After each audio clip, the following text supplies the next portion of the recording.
గారు, పల్లవి గారు, రవి గారు, ఇక్కడికి వచ్చినటువంటి మీ అందరికీ కూడా ప్రత్యేక ధన్యవాదాలు. నేను మిమ్మల్ని దాదాపు 5 సంవత్సరాల నుంచి చూస్తూ ఉన్నాను. ప్రజాసేవలో ముఖ్యంగా రైతులకు సంబంధించినటువంటి సమస్యల మీద ఈ సంఘాలు బాగా పనిచేస్తున్నాయి. కనీసం రైతులను చైతన్యం చేసి కొద్ది మేరకైనా వాళ్ళను కాస్త వాళ్ళ రైతులు పంటలు పండించాలి అనేటువంటి వైపు మేము చేస్తున్నటువంటి దృష్టి ప్రత్యేక ధన్యవాదాలు. నేను 2 విషయాలు సూటిగా చెప్పదలుచుకున్నాను. ఒకటి, ప్రకృతి వైపరీత్యాలు. ఈ ప్రభుత్వం వచ్చినప్పటి నుంచి అంటే 2014 నుంచి మన రాష్ట్రం ఏర్పడినప్పటి నుంచి 2020 వరకు కరువులు వచ్చాయి. కరువుల వల్ల 15,000 కోట్ల నష్టం జరిగింది 2014 నుంచి 20 వరకు. తర్వాత 2018 నుండి వరదలు మొదలైంది. కరువులు ఉండగా ఒక పైపు అంటే వరదలు ఒక పైపు. వరదలు 2018 నుండి 2020 నిన్నటి వరకు, ఈ మోందా తుఫాన్ వరకు 22,000 కోట్ల నష్టం జరిగింది.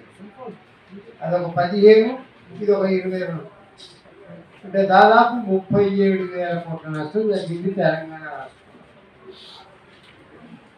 ఈ 37,000 కోట్ల నష్టం జరిగింది వాళ్ళు రికార్డు చేయడం కాదు, జనరల్గా మనం సర్వేల ద్వారా సేకరించారు.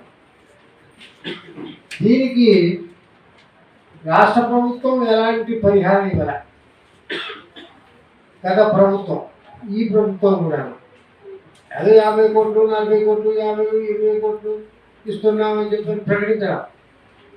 ఎందుకంటే కోదండరెడ్డి సమావేశంలో, సంక్షేమ సమావేశంలో, అలాగే తుమ్మల సమావేశంలో, అన్వేషరెడ్డి సమావేశంలో నన్ను పిలుస్తారు సలహాల కోసం. ఈ మధ్యన ఒక 15 రోజుల నుంచి పిలవడంలా విమర్శలు చేస్తున్నాడు.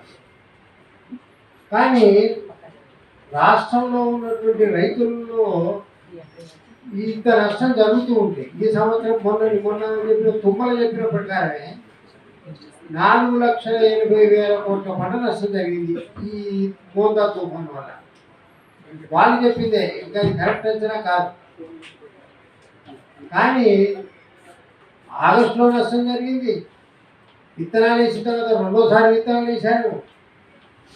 తర్వాత అంతకుముందు యాసంగిలో రాళ్ళ వర్షం పడి ఒక 5 లక్షల ఎకరాల్లో దెబ్బతిన్నది. చాలా పెరుగుకోకపోతే ప్రతి ఏటా 5 నుంచి 6,000 కోట్లు నష్టం జరుగుతుంది తెలంగాణలో.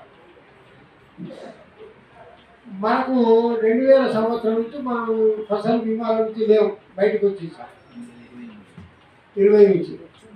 ఆ తర్వాత రేవంత్ రెడ్డి చెప్పాడు, నేను ఫసల్ బీమాలో అడ్మిట్ అవుతున్నాను అని. అడ్మిట్ అవుతున్నానని మనం చెప్పాడు. బడ్జెట్లో 480 కోట్లు కేటాయించానన్నాడు. అసలు పేమెంట్ చేయాల్సింది ఎప్పుడు? సెప్టెంబర్ 30 వరకు, జూలై 30 వరకు ప్రీమియం కట్టాలి. ఆ గడువు గడిచిన తర్వాత రాదు. అది కూడా ఎవరికి? అప్పు తీసుకున్నవాడు. అంటే రాష్ట్రంలో 72 లక్షల మంది రైతులు ఉన్నారు. 72 లక్షల మంది. బ్యాంకులు అప్పులు ఇచ్చేది ఎంతమందికి? 52 లక్షల మందికి మాత్రమే. అంటే 20 లక్షల మంది గత 73 సంవత్సరాల కంటే స్వాతంత్ర్యం వచ్చినప్పటి నుంచి బ్యాంకు గడప దొక్కలే. 20 లక్షల మంది. వాళ్ళకి బీమా పథకం వర్తించదు, ఫసల్ బీమా. తర్వాత ఏమన్నారు? మేము సొంతంగా ఏర్పాటు చేస్తామన్నారు. అంతం లేదు, ఫసల్ బీమాలో లేదు. అసలు బీమా ఇంప్లిమెంట్ చేయాలి. కానీ మన పక్కన ఉన్నటువంటి ఆంధ్రప్రదేశ్లో అక్కడ ఉన్నటువంటి జగన్ బీమాను సొంతంగా ఏర్పాటు చేశాడు. తనే ప్రీమియం పెట్టాడు, నష్టపరిహారం కూడా తనే ఇచ్చాడు. ఇవాళ అమెరికా గురించి చెప్తున్నారు, బాగా మనకు బాగా మార్గదర్శకంగా ఉంటుంది. కానీ అమెరికాలో ఏం జరుగుతుంది? ప్రీమియం 50% గవర్నమెంట్ కడుతుంది, నష్టపరిహారం సగం గవర్నమెంట్ ఇస్తుంది, సగం కంపెనీ ఇస్తుంది. ₹1 తేడా లేకుండా. మరి దాన్ని ఎందుకు ఇక్కడ ఇంప్లిమెంట్ చేయడం లేదు? ఫసల్ బీమా అన్నారు, వర్ష బీమా అన్నారు, రకరకాల బీమాలు పెట్టారు. రైతులు మాత్రం ఈ పరిహారం అనేది రావడం లేదు. ఈ ఆట నష్టం జరుగుతుంది. అయితే ఈ నష్టం జరుగుతుంది ఎవరికి ఎక్కువ? పేద రైతులు, కౌలు రైతులు. అసలు కౌలు గురించి బాగా మాటలు చెప్పాడు రేవంత్ రెడ్డి. నేను భూభారతిలో పెట్టాను చేస్తాను. భూభారతిలో అసలు కౌలు గురించి పదవే లేదు. కానీ పహణి కొత్తగా తయారు చేసి 11 కాలం చూపెడతాను, అందులో ఒక కాలం వాస్తవ సాగుదారులకు నమోదు చేస్తాను అన్నాడు. అది లేదు. 2 సంవత్సరాలు అవుతుంది భూభారతి. వాళ్ళు 1 జనవరి 2025లో భూభారతి చట్టం వచ్చింది. 14/4/2025లో రూల్స్ వచ్చినాయి. అవేమి అమలు జరగడం లేదు. ఇప్పుడు 72 లక్షల అప్లికేషన్లు వాళ్ళ దగ్గర పెండింగ్ ఉన్నాయి హక్కుల కోసం. అందువల్ల ఏమిటంటే పంటల పరిహారం అనేది అత్యంత కీలకమైనటువంటి అంశం. దీని కొరకు మీరు చేస్తున్నటువంటి కృషికి తోడు అసలు మొత్తం రైతు సంఘాలన్నీ కలిసి అసలు దీని మీద మనం ఒక పెద్ద ఎత్తున ఆందోళన చేపట్టాలి. ఒకటి. రెండోది ఏంటంటే మీరు ఒకటి హైకోర్టులో కేసు చేశారు. అంతకుముందు గద్వాలలో నష్టం జరిగినప్పుడు మేము ఒక కమిషన్ వేయించాం. ఆ కమిషన్ కూడా తీర్పిచ్చింది. దాన్ని హైకోర్టులో నుంచి సుప్రీంకోర్టు పోయింది. ఇప్పుడు సుప్రీంకోర్టులో ఈ కేసులు దాదాపు 7 నెలల నుంచి పెండింగ్లో ఉంది. 4 ఏళ్ళ నుంచి మీ కేసు పెండింగ్లో ఉంది. ఇక అది బయటికి రాదు. సుప్రీంకోర్టులో పోయామంటే మనం చెప్పకుండా వేసుకున్నట్టే. ఎందుకంటే సుప్రీంకోర్టులో ఇప్పుడు 28,000 కేసులు ఉన్నాయి పెండింగ్. మొత్తం భారతదేశంలో కనుక చూస్తే 5 కోట్ల కేసులు పెండింగ్లో ఉన్నాయి. 5 కోట్లు. అది ఎక్కడ పరిష్కారం ఉంది? అదే తెలంగాణలో 2.5 లక్షల కేసులు 25 ఏళ్ళుగా పెండింగ్లో కొనసాగుతున్నాయి. కాబట్టి పెండింగ్లో పెట్టేస్తారు. ఇప్పుడు జగన్ మీదనో చంద్రబాబు మీదనో ఉన్న కేసులన్నీ ఇంకా అంతే బయటికి రావు. అవన్నీ వదిలిపెట్టండి. మన సంగతి ఏమిటి? అందుకోసం ఏంటంటే ఈ పంటల పరిహారం అనేది అత్యంత కీలకమైనటువంటి అంశం.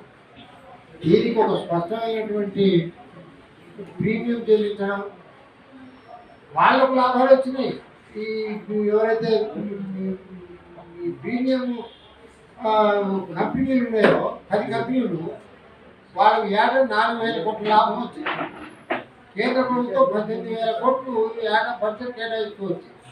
అందులో 4,000 కోట్లు ఆ కంపెనీలకే వచ్చింది. అది పార్లమెంట్లో బీజేపీ మంత్రి చెప్పిన విషయాలు ఏదో చెప్పాయి. ఇది ఒకటి. ఇక రెండవ విషయం ఏంటంటే మార్కెట్. అసలు నిజానికి ఇప్పుడు ఈ సంవత్సరం ఎకరానికి 7 క్వింటాలు కొంటాం. యాప్లో మీరు స్లాట్ బుక్ చేసుకోవాలి. తేమ శాతం 8 నుంచి 12 ఉండాలి. స్లాట్ బుక్ అయిన వాళ్ళే రావాలి.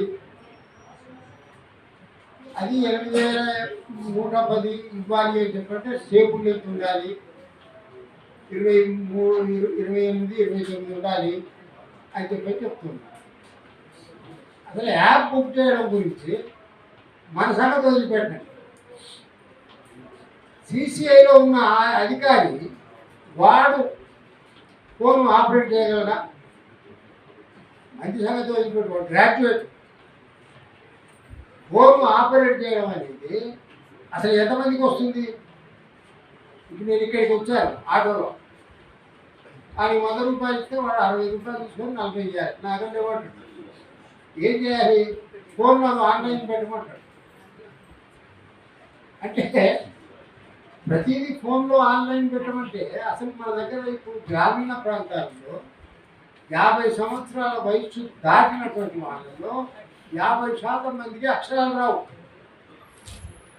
ఫోన్లు లేవు. స్కూల్ పిల్లలకు, ఆడపిల్లలకు, వాళ్ళ పిల్లలకు మనం ఫోన్ గురించి తప్ప మనకు లేవు.